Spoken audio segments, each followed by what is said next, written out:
It's an iconic symbol of American architecture, a stunning masterpiece that has stood tall for almost a century. But, do you know what's even more impressive than its height? The Empire State Building's history, design, and all the crazy stories that surround it. So, sit back, relax, and let's dive into this magnificent steel structure. The Empire State Building is a 102-story building that stands at a height of 1,454 feet, making it the fifth tallest building in the United States. The construction of this magnificent building began on March 17, 1930, and took a whopping 13 months to complete. It's so tall that it's almost like the builders just wanted to see how high they could go before God said, "Enough is enough."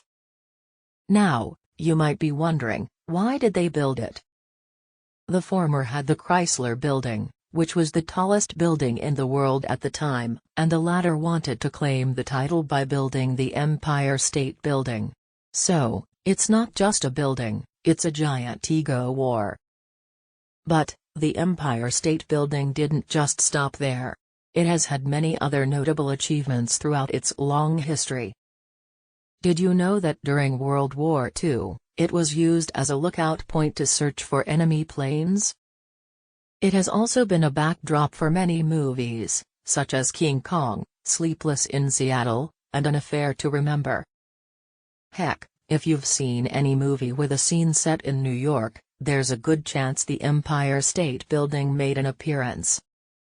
Now, let's talk about the design of this towering behemoth.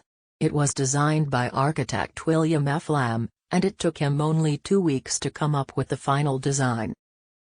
Lamb was inspired by the Art Deco style, which is why the building has that distinct, symmetrical look with lots of geometric patterns.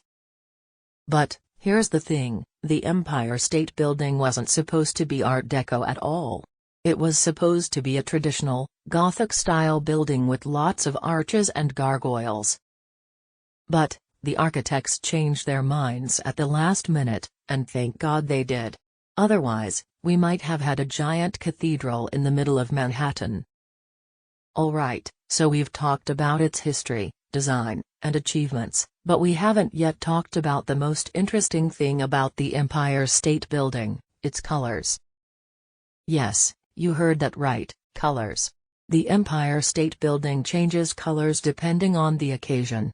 It has been green for St. Patrick's Day, red for Valentine's Day, blue for the New York Giants, and orange for the New York Knicks. If the Knicks had a good season, the Empire State Building would be orange for months.